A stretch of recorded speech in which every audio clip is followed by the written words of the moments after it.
Hello दोस्तों, आप सभी का एक बार फिर से स्वागत है लोहागढ़ स्टडी पॉइंट के यूट्यूब चैनल पर।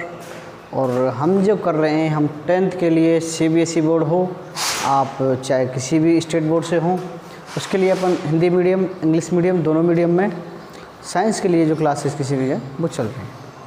आज का जो हमारा टॉपिक रहेगा, उससे पहले मैं जो कल करा चुका हूँ हमेशा की तरह मैं पहले वो रिवाइज़ कराऊँगा एक बार। और जो भी भाई बहन अभी नए जुड़े हैं वो चैनल को प्लीज़ सब्सक्राइब कर लेंगे और सभी के लिए शेयर करेंगे ताकि उनको भी पता चले कि क्लास स्टार्ट हो चुकी हैं। और अपन बात करने वाले हैं जो मैं पिछले वीडियो में करा चुका था। देखो, हमारा चैप्टर चल रहा था सेकंड वाला, एसिड बेस। आप 2 मिनट मेरी बात को सुनेंगे पहले। एसिड बेस साल्ट हमारा यानी कि अम्ल क्षार लवण हमारा चैप्टर चल रहा था। उस चैप्टर के अंतर्गत अपन कर चुके थे कि देखो एसिड किसको कहते हैं, बेस किसको कहते हैं, लवण किसको कहते हैं, साल्ट किसको कहते हैं। ठीक है, उसमें हमने एक देखा था कि एसिड में क्या क्या प्रॉपर्टीज़ होती थी, बेस में क्या क्या प्रॉपर्टीज़ होती थी और साल्ट में क्या क्या प्रॉपर्टीज़ होती थी। ठीक है, उसके बाद हम कर रहे थे इंडिकेटर्स यानी कि सूचक, यानी कि ऐसी चीज़ें या ऐसे पदार्थ जो हमें ये बताते हैं कि ये चीज़ अम्लीय है, एसिडिक है या फिर क्षारीय है। ठीक है, ये बेसिक है। ये चीज़ हमें कौन बताते थे? इंडिकेटर्स बताते थे, या इसको कहते हैं अपन सूचक बताते हैं। क्लियर है? आगे जो अपन बात करेंगे, देखो सबसे पहले मैं वही बता दूं एक बार। देखो, मैंने सबसे पहले इंडिकेटर का यूज किया था हल्दी का, टर्मरिक का किया था। ध्यान है आपको भाई? जिनने पिछली वीडियो देखी होगी उनको तो याद होगा। मैं एक एक को, ये इंडिकेटर्स है ना, बहुत इंपॉर्टेंट है आपके लिए अगर आपने ये चैप्टर कवर करना है तो। देखो, मैंने टर्मरिक का यूज किया था। देखो, हल्दी क्या करती है, अगर मान लो हमारे कपड़ा पे कोई दाग लग गया हल्दी का, है ना, तो ये हल्दी क्या करती है, अगर हम किसी बेसिक साबुन से यानी कि बेसिक सोप से यानी कि क्षारकीय साबुन से उसको धो दें तो उसका कलर चेंज हो जाता है, ब्राउन रेड थोड़ा सा हो जाता है। अब हल्दी हमारी पीली कलर की होती है, येलो कलर की हो जाती है, यानी कि येलो कलर से हल्दी कैसी हो जाती है, येलो कलर से हो जाती है हमारी रेड ब्राउन कलर से। इसको हम रेड एंड ब्राउन या रेडिश कलर इसको कह सकते हैं, इस कलर की हो जाती है ना। फिर हमने बात करी थी लिटमस की। ध्यान है आपको? लिटमस के बारे में मैंने क्या बोला था? ये लिचेन से मिलता है, लिचेन एक थैलोफाइटा होता है, ध्यान है। और ये जो एल्गी और फंगस है उसका मिक्सचर होता है। ठीक है, अब देखो, जब लिटमस को मैं रिएक्ट करा था एसिड से यानी कि अम्ल से, और एक बार मैं रिएक्ट करा रहा था इसको बेस से यानी कि क्षारक से, तो जब मैं इसको अम्ल से रिएक्ट करा रहा था तो ये जो लिटमस है नीले कलर से यानी ब्लू कलर से हो जाता था रेड, और ये जो क्षारक अगर होगा तो हो जाएगा रेड से ब्लू। यहाँ तक अपन पढ़ चुके थे, ध्यान है? चलिए, अब देखो, ये जो थे हमारे नेचुरल इंडिकेटर्स थे यानी कि प्राकृतिक सूचक, यानी कि जो नेचर में हमें मिलते हैं। कुछ होते हैं हमारे मैन मेड होते हैं जिनको अपन आर्टिफिशियल कह सकते हैं या फिर सिंथेटिक कह सकते हैं। अच्छा, उनकी क्या क्वालिटी है? उनमें क्या होता था, उनको मैन मेड बनाया यानी कि आदमी के द्वारा बनाया जाता था। अब जैसे कि मैंने एक मेथिल ऑरेंज बताया था, एक बताया था फेनोल्फ्थालीन। अब देखो, एक बार मैं उसको पुनः रिवाइज करा देता हूँ। अब देखो भाई, आपको ये चीज़ें अगर थोड़ी नई लग रही हैं तो आप एक बार पिछली वीडियो ज़रूर देखें, क्योंकि मैं लिटमस को भी डिटेल में करा चुका हूँ, हल्दी को भी, फेनोल्फ्थालीन को भी, है ना, मेथिल ऑरेंज को भी। अब देखो, मैं बात कर रहा हूँ अब सिंथेटिक जो इंडिकेटर थे यानी कि संश्लेषित जो सूचक थे, उसमें मैं बात कर रहा हूँ मेथिल ऑरेंज की। मेथिल ऑरेंज, अच्छा, मैंने बताया था कि जब मेथिल ऑरेंज एसिड से रिएक्ट करेगा तब क्या होगा, और मेथिल ऑरेंज जब बेस से रिएक्ट करेगा तब क्या होगा।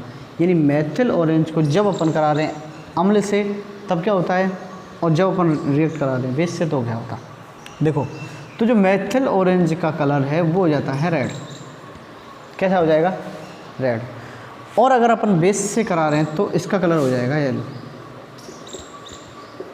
मैं ये बहुत डिटेल में पिछली क्लास में करा चुका हूँ, ध्यान रखना है, ठीक है। वापस मैं इसलिए रिवाइज कर रहा हूँ ताकि आप पिछले जो वीडियो है उससे रिलेट हो सको, है ना। और अगर आप नए हों इस वीडियो पे तो पहले प्रीवियस वीडियो ज़रूर देखा करें। हमेशा आप कहीं भी पढ़ें, कैसे भी पढ़ें, लेकिन ध्यान रखें कि आप जो भी चीज़ पढ़ रहे हैं स्टार्टिंग से पढ़ें, ताकि जो भी चीज़ें आपको बताई जा रही हैं, जो भी टर्म यूज की जा रही हैं वो आप समझ सकें, ठीक है। फिर मैंने एक यूज किया था फेनोल्फ्थलीन, इसको हिंदी में मेथिल ऑरेंज बोलते हैं भाई, है ना। फिर बोलते हैं इसको फेनोल्फ्थलीन की बात करूं,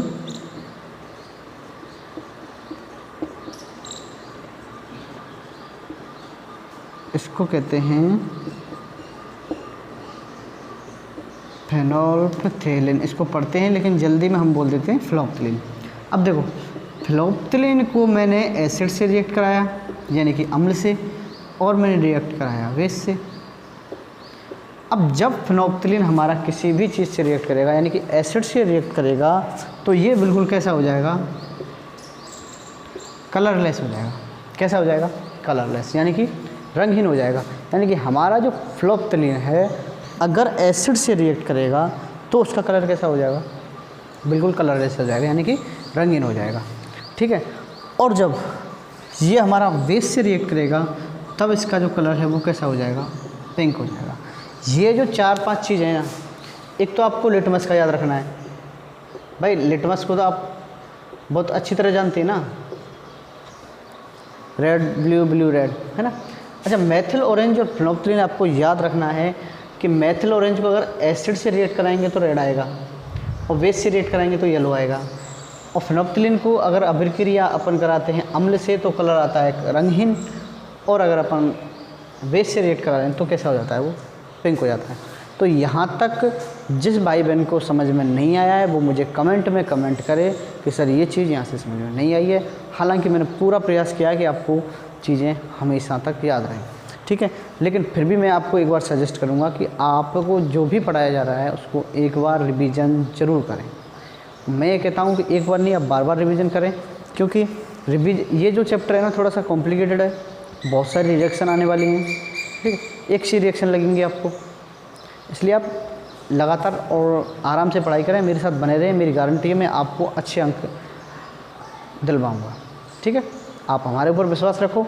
मैं टॉपिक की बात करता हूँ, अगला जो टॉपिक होगा हमारा उसके बारे में, और जो भी मुझे बार बार नहीं कहना पड़े कि अगर आप नए आ रहे हों, जो जुड़ रहे हों हमारे चैनल से, तो वो सभी के लिए शेयर कर दिया करें कि 2023-24 का जो नया सेशन है उसके अकॉर्डिंग अपन क्लास ले लें और आगे अपन बात करते हैं। देखो फिर है नेक्स्ट, हमारे नेक्स्ट टॉपिक डाल लेंगे आप ऑल्फैक्टरी, हम सूचक पढ़ रहे थे ना, इंडिकेटर्स। अगर इनको मैं हिंदी में बात करूं तो इसको कहेंगे अपन गंधीय सूचक। अब देखो, अब गंधीय से गंध का पता चल रहा है ना, यानी कि स्मेल, है ना। तो अगर कोई भी इंडिकेटर ऐसा है जो अम्ल या क्षार से रिएक्शन कर रहा है और रिएक्शन के बाद वो अपनी गंध में चेंज कर रहा है, यानी कि स्मेल में चेंज कर रहा है, उसकी खुशबू में चेंज कर रहा है, तो उसका मतलब क्या है कि वो कौन से सूचक होंगे, गंधीय सूचक होंगे। अब देखो ये जो गंधीय सूचक होते हैं, जैसे कि मैं एग्जाम्पल लिख रहा हूँ, ठीक है। क्लोव ऑयल यानी कि लौंग का तेल, ये कैसा सूचक है, गंधीय सूचक है। हमारी ऑनियन है यानी कि प्याज है, ये कैसा है, गंधीय सूचक है।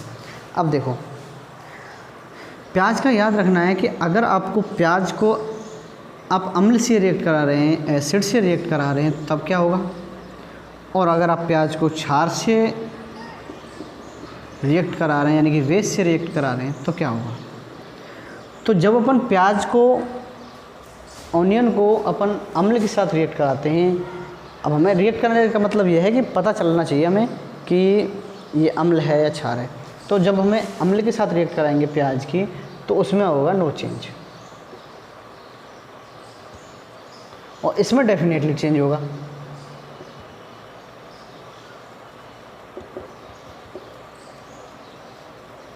कैसे?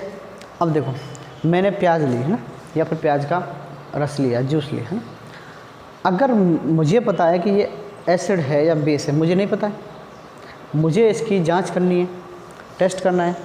तो अगर मैं उसको प्याज से रिएक्ट करा रहा हूँ, तो अगर प्याज में से स्मेल बिल्कुल सेम रही जैसी प्याज में आती है, तो वो क्या है, हमारा एसिड है। और अगर उसकी स्मेल चेंज हो गई तो मैं ये कह सकता हूँ कि भाई वो बेस था, जो क्षार था। क्योंकि अगर स्मेल में चेंज आ रहा है तो बेस है, नहीं आ रहा है तो अम्ल है। छोटी सी बात इतना याद रखना, ठीक है। तो ये थे हमारे ओल्फैक्टरी इंडिकेटर्स, यानी कि गंधीय सूचक। तो सूचक हमने जो पढ़े थे, आपको मैंने बताए थे, एक तो नेचुरल इंडिकेटर्स होते थे, यानी कि प्राकृतिक सूचक, फिर दूसरा हुआ था सिंथेटिक, और तीसरे मैंने बताए हैं इंडिकेटर्स, ठीक है। अब मैं आगे जो नेक्स्ट टॉपिक की बात करने वाला हूँ, बहुत इम्पोर्टेंट टॉपिक है। यहाँ से आपकी जो चैप्टर है ना, वो थोड़ा सा डिफ़िकल्ट होता जाएगा यहाँ से, इसलिए मैं आपको एक बार फिर से सजेस्ट कर रहा हूँ, बार बार बोल रहा हूँ, पेन कॉपी साथ में लेके बैठें, और जो मैं लिखा रहा हूँ बिल्कुल एज इट इज़ ऐसे के ऐसे लिख लें, ठीक है। वापस मैं टॉपिक पर आ रहा हूँ, तो आप लिखेंगे chemical property of acid and base. Topic का नाम डालेंगे आप केमिकल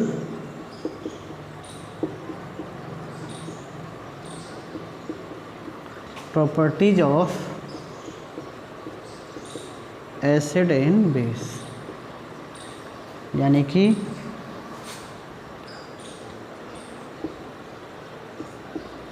अम्ल और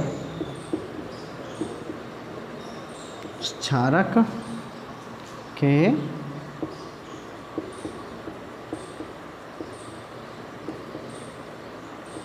रासायनिक गुणधर्म। बड़ा इम्पोर्टेंट टॉपिक है, मैं आपको बार बार इसीलिए कह रहा हूँ कि आप उसको बार बार रिवाइज करें भाई, ठीक है। क्योंकि अब यहाँ से रिएक्शन चालू होंगी आपकी, तो कभी एसिड रिएक्ट करेगा, कभी बेस रिएक्ट करेगा, कभी कोई भी चीज़ रिएक्ट करेगी, कभी कोई, तो ऐसे करके अपन करने वाले हैं। अब देखो, अपन एसिड की और बेस की अपन बहुत सी रिएक्शन देखेंगे, मेटल्स के साथ यानी कि धातुओं के साथ, मेटल ऑक्साइड के साथ यानी धातु के जो ऑक्साइड होंगे उनके साथ, अधातु के जो ऑक्साइड होंगे उनके साथ, है ना। मेटल्स कार्बोनेट हुए यानी धातु कार्बोनेट, मेटल्स हाइड्रोजन कार्बोनेट हुए। तो इन सारे जो अपन रिएक्शन कराने वाले हैं वो अम्ल और क्षार यानी एसिड और बेस के साथ कराने वाले हैं। क्लियर है? वापस कह रहा हूँ, लिखते जाना है, ठीक है। अब देखो, तो सबसे जो पहला टॉपिक मैं ले रहा हूँ, reaction of acid and base with metal. हम पढ़ रहे हैं अम्ल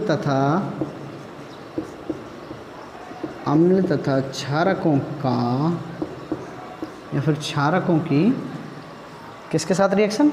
धातुओं के साथ रिएक्शन।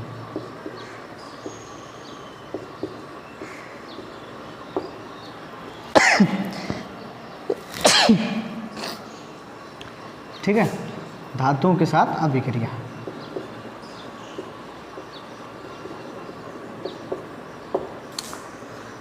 देखो, सबसे पहले तो आपको पता होना चाहिए कि अम्ल कौन से हैं। मैंने पहले लिखा है एसिड कौन कौन से थे, ध्यान है आपको?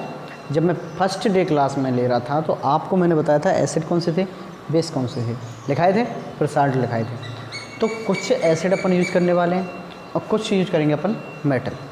तो आपको सबसे पहले एक बार एसिड और बेस देख लेने हैं कि कौन कौन से एसिड हैं, कौन कौन से बेस हैं। हालांकि मैं बाद में इनका डिफरेंस करना बता दूंगा, आप टेंशन नहीं लें, ठीक है। चलो, अब देखो, सबसे पहले मैं रिएक्शन करा रहा हूँ, ए पॉइंट डाल लेना आप, है ना। यानी कि अगर अम्ल यानी कि एसिड रिएक्शन कर रहा है किसके साथ? धातु के साथ यानी कि मेटल के साथ, तब होता क्या है, रिएक्शन होती है और रिएक्शन के बाद जो मिलता है वो मिलते हैं साल्ट और हाइड्रोजन गैस। क्या मिलते हैं, लवण और क्या मिलते हैं, हाइड्रोजन गैस, या मैं इसको कह सकता हूँ salt plus H2 gas. Clear भाई। यानी कि अगर मैं किसका रिएक्शन करा रहा हूँ, अगर मैं अम्ल का रिएक्शन करा रहा हूँ धातुओं के साथ, अब धातु बहुत से हैं जैसे जिंक हुआ, कॉपर हुआ, है ना, तो इसका मैं रिएक्शन कराऊंगा तो क्या बनेंगे अपन, एक तो लवण बनेगा और कौन सी गैस रिलीज होगी, H2 गैस रिलीज होगी। क्वेश्चन आता है कभी कभी, जैसे मैं 1 नंबर में आपसे क्वेश्चन पूछूं कि अम्ल अगर धातुओं के साथ रिएक्शन करते हैं तो कौन सी गैस रिलीज करते हैं, हाइड्रोजन करते हैं, कार्बन डाइऑक्साइड करते हैं, कार्बन मोनोऑक्साइड करते हैं, तो कौन सी करते हैं, हाइड्रोजन करते हैं। ठीक है, इसका एक एग्जांपल लिखेंगे आप। देखो अम्ल बताओ कौन सा लूँ मैं, H2SO4 ले लेते हैं, आप कोई सा भी ले लो, HCl ले लो, मन है आपका, है ना, और एक ले लिया मैंने जिंक। अब देखो ये जिंक SnO4 के साथ आ जाएगा, ZnSnO4 प्लस होगा H2, ये H2 गैस रिलीज हो गई। देखो रिएक्शन में भी मुझे पता चल रहा है कि अगर कोई एसिड है, hydrochloric acid, sorry sulphuric acid है, उसका मैं जिंक के साथ रिएक्शन करा रहा हूँ तो जिंक सल्फेट बन रहा है। हमें इससे मतलब नहीं है, हमें किससे मतलब है, क्या रिलीज हो रही है, हाइड्रोजन गैस, और जिंक सल्फेट क्या बनना है, साल्ट बनना है, यानी कि लवण बन रहा है। याद रह जाएगी भाई। अगर हमारे मेटल्स रिएक्शन कर रहे हैं किसके साथ, एसिड के साथ, तो कौन सी गैस रिलीज करेंगे, हाइड्रोजन गैस रिलीज करेंगे। ज़्यादा लोड लेने की ज़रूरत नहीं है, और क्या बनाएंगे, लवण और हाइड्रोजन गैस। ठीक है, अब मैं रिएक्शन कराऊंगा किसकी, बेस की। आप इसका एक बार स्क्रीनशॉट ले लो। चलो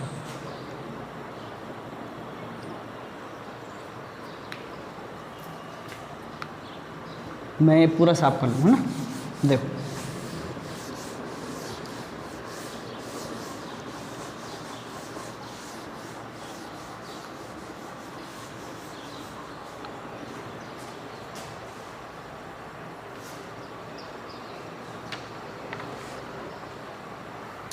देखो तो मैं क्या रिएक्शन करा रहा हूँ, अब मैं रिएक्शन कराऊंगा क्षारकों के साथ।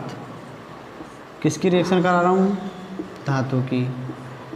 अब बताओ क्या मिलेगा, चलो एक बार मैं इसका एग्जांपल भी लिखूँ, चलो पहले बता दूँ। तो जब चाहे अम्ल हो, चाहे क्षारक हो, चाहे एसिड हो, चाहे बेस हो, जब वे रिएक्शन करेंगे तो ये भी क्या बनाएंगे, लवण बनाएंगे, और कौन सी गैस रिलीज़ करेंगे, हाइड्रोजन गैस रिलीज़ करेंगे। यानी कि अगर मैं क्षारक ले लेता हूँ NaOH, और धातु चलो वापस मैं जिंक ले लेता हूँ, इस ये बन जाएगा Na2ZnO।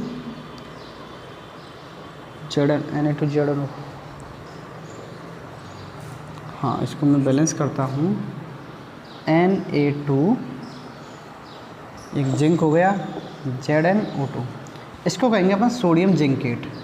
क्या कहेंगे इसको, सोडियम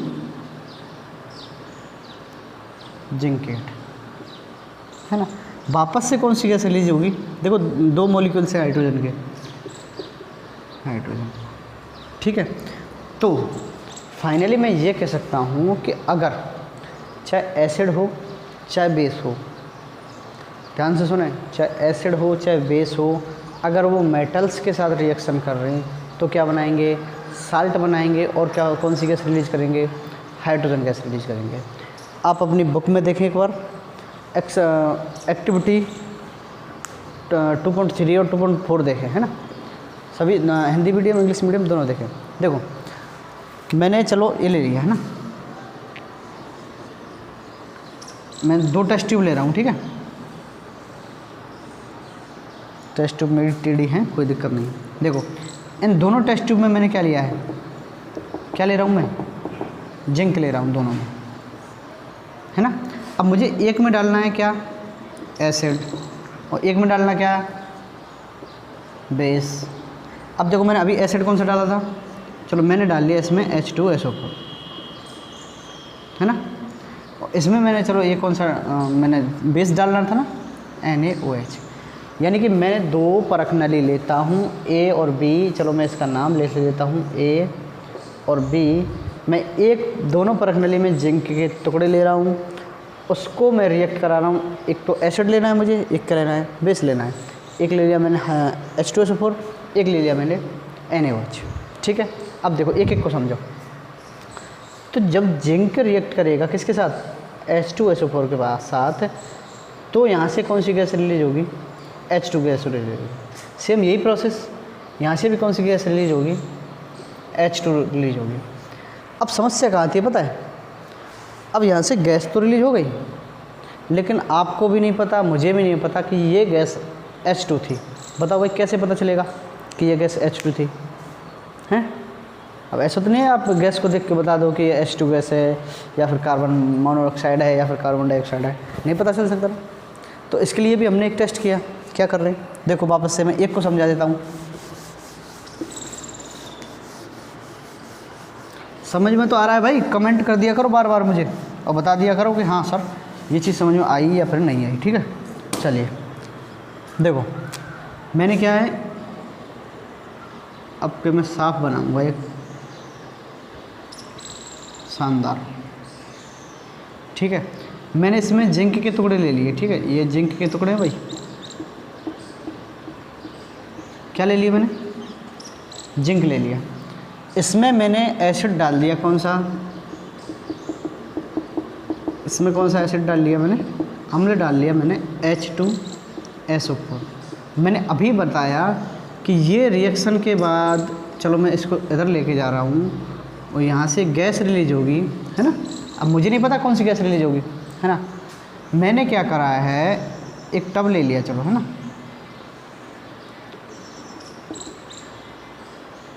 और ये टब ले लिया, चलो। अब मैंने इसमें क्या ले लिया है, साबुन ले लिया है ना। साबुन का घोल कह लो, साबुन का विलयन कह लो, साबुन सॉल्यूशन कह लो, सोप सॉल्यूशन कह लो, ठीक है। तो अब देखो, तो जैसे ही ये रिएक्शन करेंगे आपस में, तो यहाँ से गैस रिलीज होगी। देखो यहाँ से गैस आएगी, अब इसमें गैस आएगी। अब क्योंकि ये साबुन का है ना, साबुन का होगा तो इसमें बुलबुले बन जाएंगे, ठीक है।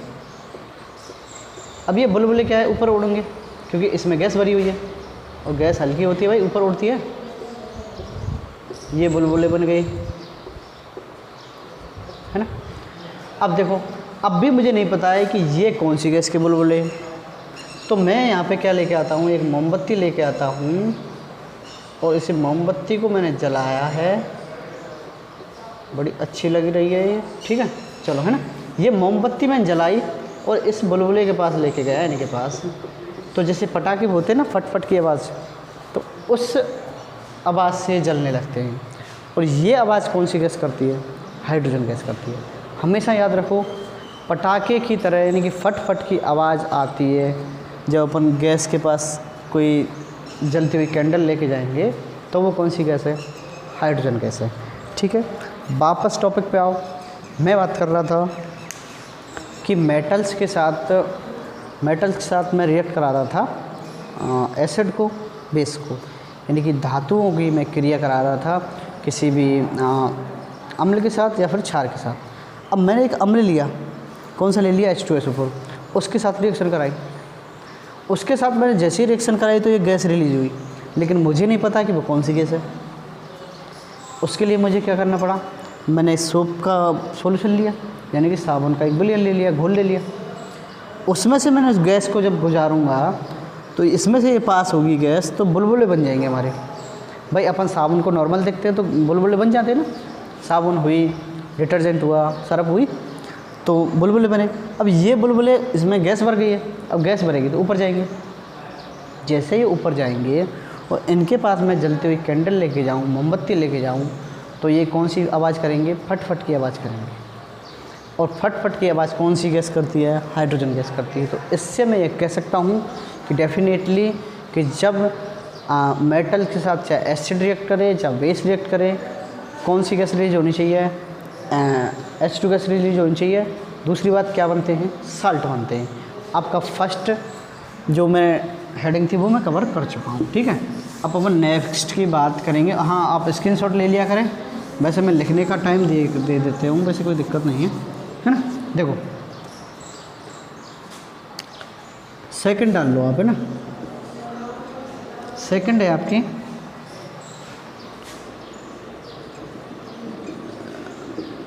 Reaction of acid with metal carbonate.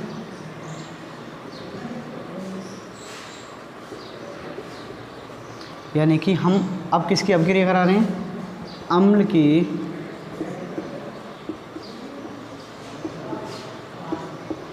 धातु कार्बोनेटों के साथ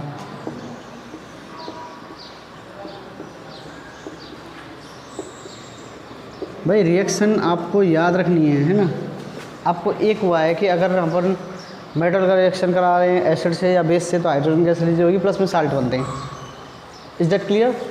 ठीक है, अब मैं एसिड का रिएक्शन करा रहा हूँ धातु कार्बोनेटों से, यानी कि मेटल कार्बोनेट से। अब देखो एक लाइन लिखेंगे कि सभी धातु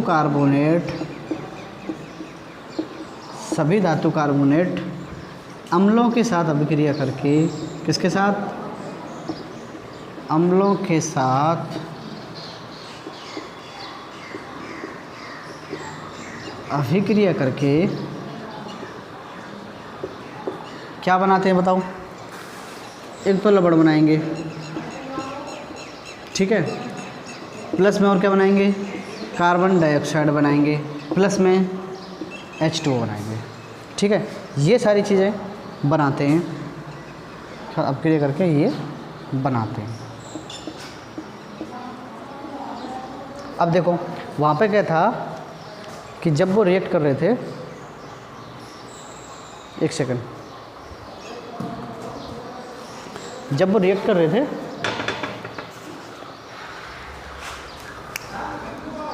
हाँ ठीक है, देखो हमने सबसे पहले पढ़ा कि धातु एसिड से या बेस से रिएक्ट करके H2 गैस रिलीज करते हैं, बात खत्म हुई। अब सेकंड टॉपिक पर आ जाओ आप कि जब धातु कार्बोनेट अम्लों के साथ अभिक्रिया करते हैं तो क्या बनाते हैं, एक तो लवण बनाते हैं भाई, साल्ट तो बनेंगे ही, कार्बन डाई गैस रिलीज होगी और क्या बनेगा, जल बनता है, पानी बनता है। यानी कि all metal carbonates are react with acid to release क्या करते हैं, salt, carbon dioxide and H2। ठीक है, आप चलो इसको लिख लो आप एक बार, ऑल मेटल कार्बोनेट्स और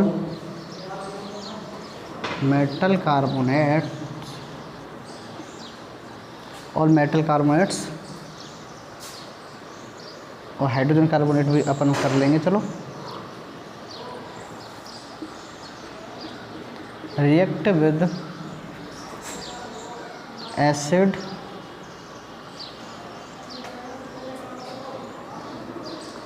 से रिएक्ट करने के बाद क्या देते हैं, हाँ, टू गिव क्या दे रहे हैं, अच्छा साल्ट भी वही बनेगा जो कार्बोनेट होगा। ठीक है, यानी कि संगत लवण कह लेते हैं इसको ना, यानी कि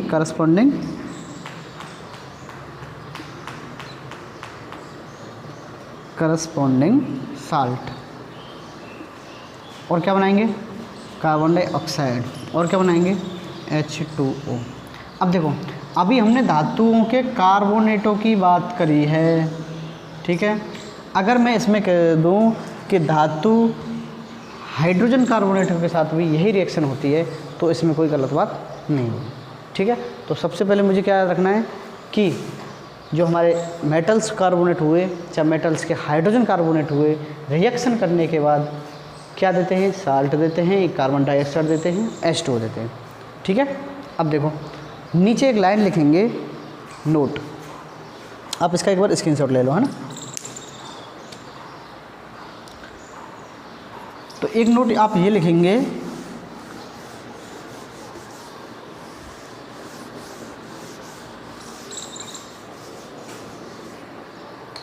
आप नोट लिखेंगे कि धातु कार्बोनेटों की तरह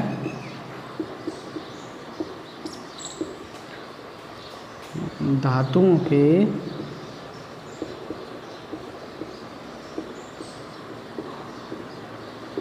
हाइड्रोजन कार्बोनेट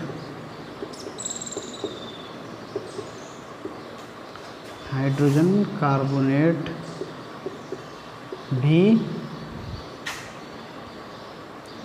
यही उत्पाद देते हैं,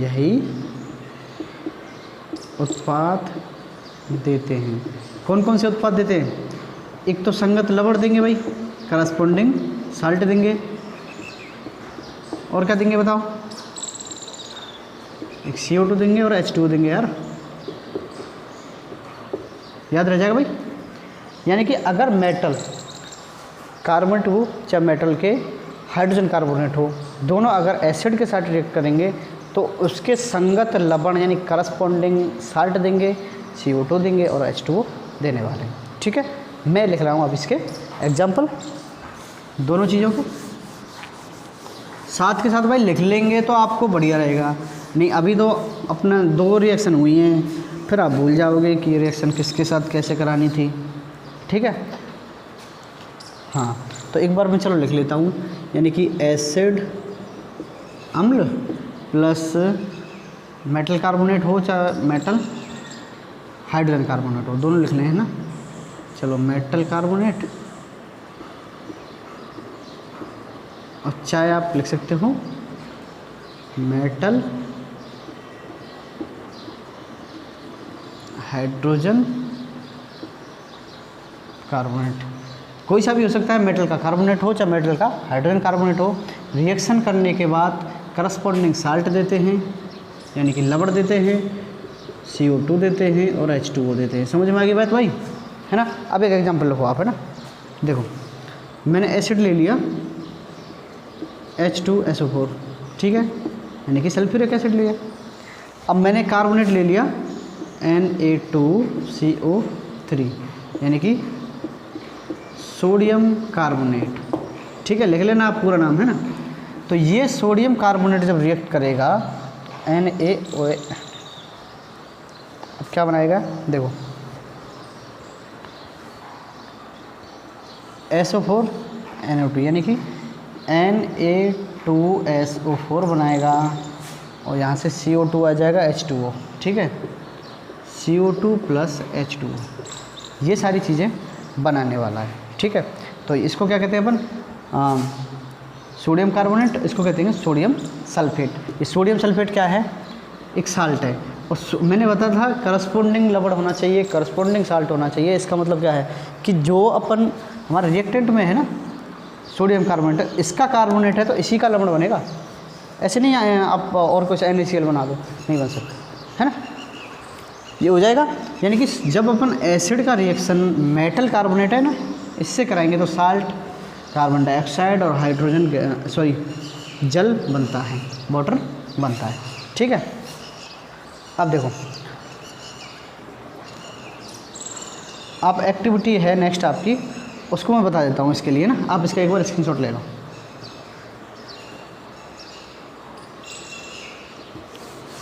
देखो मैं फिर से 2 टेस्ट ट्यूब ले रहा हूँ, है ना।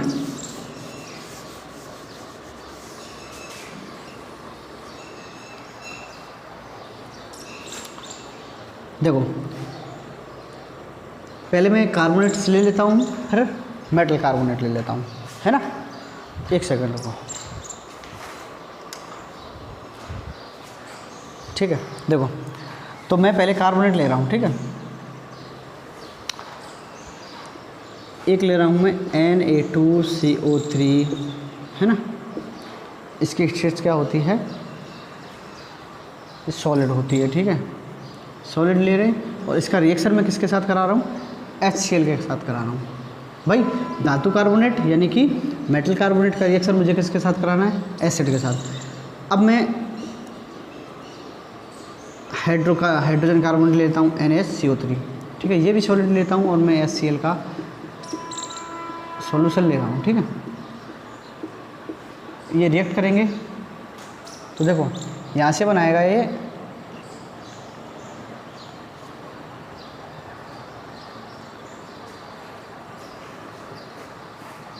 देखो NaCl, हाँ ठीक है, NaCl बनाएगा। NaCl कैसा होता है, ये भी एक्वस फॉर्म में आएगा, ठीक है। NaCl आ गया और आएगा हमारा H2O और CO2। ये अभी हमने करी है ना, अभी पहले हमने H2O से फोड़ लिया था, अब अपन HCl ले रहे हैं, है तो एसिड ही, कोई सा ले लो, आपकी मर्जी। अब मैं हाइड्रोजन कार्बोनेट जब लेता हूँ तो क्या होता है, सेम प्रोसेस होती है। देखो यहाँ से Na आएगा, यहाँ से Cl आएगा, क्या बन गया, NaCl। NaCl क्या है, एक साल्ट है भाई, और H2O और CO2। अब मैंने दो टेस्ट ट्यूब ली, टेस्ट ट्यूब A और टेस्ट ट्यूब B। मैंने क्या किया, एक टेस्ट ट्यूब में मैंने सोडियम कार्बोनेट लिया, एक टेस्ट ट्यूब में मैंने सोडियम हाइड्रोजन कार्बोनेट लिया। दोनों टेस्ट ट्यूब में मैंने HCl डाल रहा हूँ, हाइड्रोक्लोरिक एसिड। अब HCl डालते ही मुझे पता चल रहा है कि दोनों के पास क्या बन रहा है, NaCl बन रहा है, NaCl का सॉल्यूशन बन रहा है, और मुझे पता है कि H2O और CO2, H2O CO2 तो बनने वाले हैं, ठीक है। अब देखो यहाँ से जो मैंने CO2 बनाई है ना, ध्यान देना इसी रिएक्शन को, ये थोड़ी सी लंबी है। ये जो मैंने CO2 बनाई है, इस CO2 को मैं लाइम वाटर में से निकाल रहा हूँ। किस में से पास कर रहा हूँ, लाइम वाटर। मैंने लाइम वाटर का एक फॉर्मूला बताया था, देखो पहले तो CaO बताया था, क्या था ये चूना था, ना कि लाइम वाटर। और CaOH का होल ट्वाइस एक्वा फॉर्म में लेंगे इसको, और कौन सी गैस पास कर रहे हैं इसमें से, CO2 पास कर रहे हैं। तो जब हम CO2 पास करेंगे तो क्या बनेगा, देखो कैल्शियम कार्बोनेट प्लस H2O। आपको ध्यान हो तो हमारी फर्स्ट जो वीडियो थी मैंने उसमें बताया था कि जब अपन वाइट वॉशिंग करते हैं, चूना लेके आते हैं, चूने का पानी हमने लिया और लगातार ये कार्बन डाइऑक्साइड से रिएक्शन करता है, तो उसके बाद क्या बनता है हमारा, कैल्शियम कार्बोनेट। अब देखो कैल्शियम कार्बोनेट चौक का फॉर्मूला भी यही है, संगमरमर यानी मार्बल का फॉर्मूला भी यही है, ठीक है, ध्यान रखना, इसी का रूप है ये। अब देखो कैल्शियम कार्बोनेट बनना है और जल बनना है, तो कुछ समय के बाद ये जल वापस रिलीज हो जाता है, चला जाता है, बचता क्या है हमारा, कैल्शियम कार्बोनेट। अब देखो ये जो कैल्शियम कार्बोनेट है, मैंने बताया था एक प्रेसिपिटेशन रिएक्शन बताई थी, अवक्षेपण अभिक्रिया बताई थी, तो उसके दौरान ये क्या प्राप्त होता है, हमें श्वेत अवक्षेप मिलता है। क्या मिलता है, वाइट प्रेसिपिटेट। अच्छा, प्रेसिपिटेट क्या होते हैं, यानी कि पेय पदार्थ जो पानी में नहीं घुलते हैं, इनसॉल्युबल सब्सटेंसेस को हम प्रेसिपिटेट कहते हैं। अब वापस देखो ये रिएक्शन, मैंने क्या किया, दो टेस्ट ट्यूब ली, टेस्ट ट्यूब में जब देखो सोडियम कार्बोनेट का रिएक्शन मैंने हाइड्रोक्लोरिक एसिड से कराया तो NaCl H2O और कार्बन डाइऑक्साइड बनी। वापस से मैं इसका रिएक्शन करा रहा हूँ सोडियम हाइड्रोजन कार्बोनेट के साथ, HCl से रिएक्शन करा रहा हूँ, तो क्या बनता है, सेम NaCl H2O CO2। तो दोनों रिएक्शन में मैं देखता हूँ कौन सी गैस रिलीज हो रही है, कार्बन डाइऑक्साइड गैस रिलीज हो रही है। अब ये जो कार्बन डाइऑक्साइड गैस है, अगर मैं इसको चूने के पानी में से पासिंग कर रहा हूँ, CaOH के होल ट्वाइस, ये क्या है, लाइम वाटर है, यानी कि चूने का क्या है, ये पानी है। और इस चूने के पानी में से जब मैं कार्बन डाइऑक्साइड को बना रहा हूँ तो ये क्या बना रहा है, कैल्शियम कार्बोनेट। और कैल्शियम कार्बोनेट की कौन सी फॉर्म बना रहा है, अवक्षेप के रूप में, यानी कि प्रेसिपिटेट के रूप में बना रहा है।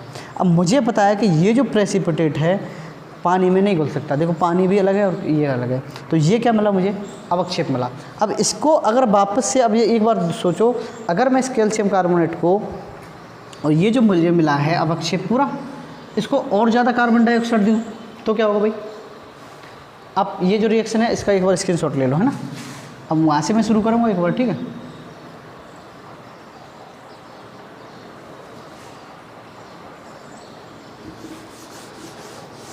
अब देखो मैं किसका रिएक्शन कराऊंगा, ये जो मुझे मिला है, ये तो मिला है भाई। सबसे मैंने कैल्शियम कार्बोनेट हो चाहे कैल्शियम हाइड्रोजन कार्बोनेट हो, इसका रिएक्शन जब मैं एसिड से करा रहा था, HCl से करा रहा था, तो NaCl H2O और CO2 मिल रहा था। वो CO2 उठा के मैंने चूने के पानी में रिएक्शन कराई तो क्या बना मुझे, कैल्शियम कार्बोनेट। और ये भी कैल्शियम कार्बोनेट कैसा था, श्वेत अवक्षेप यानी सफ़ेद रंग का एक अवक्षेप होता है, प्रेसिपिटेट होता है। और प्रेसिपिटेट जो होते हैं पानी में इनसॉल्युबल होते हैं, यानी कि पानी में नहीं घुलते हैं। अब इसको मुझे घोलना है। अब देखो मैं करूँगा क्या इसको, अब क्योंकि मुझे पता है CaCO3 जो है, H2O जो है, इसमें मैं और लगातार अगर कार्बन डाइऑक्साइड दूँ, भाई इसका फॉर्म है एक G है ना, ये लिक्विड है, ये सॉलिड है, ठीक है। अब देखो लगातार मैं अब मुझे उस रिएक्शन की ये दोनों चीज़ें मिली थी ना, यानी कि कैल्शियम कार्बोनेट का सफ़ेद अवक्षेप यानी कि वाइट प्रेसिपिटेट मिला था, उसमें मैं लगातार कार्बन डाइऑक्साइड दे रहा हूँ। क्या कर रहा हूँ, लगातार कार्बन डाइऑक्साइड दे रहा हूँ। तो क्या बनेगा, अब देखेंगे कैल्शियम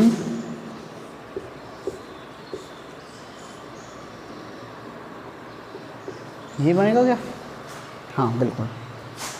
तो ये एक हमें सॉल्यूशन मिलेगा कैल्शियम, एक सेकंड इसको मिटा दूँ, ये होता है हमारा कैल्शियम बाई कार्बोनेट, इसको क्या कहेंगे अपन, कैल्शियम बाई कार्बोनेट। अब मुझे अब एक बात बता, मुझे क्या फ़ायदा हुआ कि मैंने इसको वापस से कार्बन डाइऑक्साइड से रिएक्शन करा। मुझे ये फ़ायदा हुआ कि ये जो हमारा था, ये कैसा था, हमारा इनसॉल्युबल था। कैसा था, इनसॉल्युबल था, यानी कि ये अघुलनशील था, ये जल में नहीं घोला जा सकता ना। ये कैसा था, अघुलनशील। अब मुझे जब कार्बन डाइऑक्साइड से मैंने इसकी रिएक्शन कराई तो मुझे पता चला कि ये कैल्शियम बाई कार्बोनेट जो है, ये क्या होता है, ये जल में क्या हो जाता है, घुल जाता है। इसीलिए मैंने इसको क्या किया था, कार्बन डाइऑक्साइड इसमें वापस से पासिंग कराया था। तो इससे क्या है कि ये जल में घुल गई। यानी कि आज हमने केवल 2 रिएक्शन पढ़ी हैं, यानी कि धातुओं की अम्लों के साथ अभिक्रिया, और एक पढ़ी है धातुओं की धातु कार्बोनेट और धातु बाइकार्बोनेट की अभिक्रिया अम्लों के साथ। ठीक है, आपको ये चीज़ें मेरे हिसाब से देखो, अगर आपको ये चीज़ एक बार में समझ में नहीं आए तो आप थोड़ा सा मेहनत करें, वापस इन चीज़ों को पढ़ें। अगर थोड़ी सी दिक्कत आई हो तो वापस एक बार वीडियो को वापस से शुरू कर सकते हैं आप, आपके पास समय है। अगर आप इन चीज़ों को अभी से पेंडिंग पटकेंगे तो भाई आपको ये चीज़ समझ में नहीं आएंगी। मैं बड़ा स्लो चल रहा हूँ। अब देखो 2 तो हमारे हो गए टॉपिक, एक में हाइड्रोजन गैस रिलीज होती है, इसमें कार्बन डाइऑक्साइड रिलीज होती है। अब ये 2 होने के बाद लगभग 3 और ऐसी रिएक्शन आएंगी, बाकी के छोटी छोटी चीज़ें रह जाएंगी। रटना है मत, सीखने का प्रयास करें और बार बार इन चीज़ों को याद करें। आपको पक्का मैं कह रहा हूँ ये चीज़ें याद हो जाएंगी। अभी नई नई हैं तो आपको ऐसा लग रहा होगा क्या CH आ रहे हैं, बार बार OH आ रहे हैं, है ना, क्या रिएक्शन। तो आप धैर्य बना के रखें और धीरे धीरे पढ़ाई करें, ठीक है। और आज की वीडियो में हम इतना ही कवर करने वाले। और जाते जाते मैं आपसे एक बार फिर से कह रहा हूँ कि आप एक बार सभी दोस्त अपने स्टेटस पे लगाया करें, अपने दोस्तों को भेजा करें, उन्हें बताया करें कि लोहागढ़ स्टडी पॉइंट जो है उस पर मैथ्स की, साइंस की, हिंदी मीडियम हो चाहे इंग्लिश मीडियम हो, दोनों लैंग्वेज क्लासेज हैं जो चलाई जा रही हैं, है ना। और आप हमारे साथ बने रहें, हम आपके साथ हैं, और बस पढ़ाई करें। मिलते हैं नेक्स्ट वीडियो में। धन्यवाद।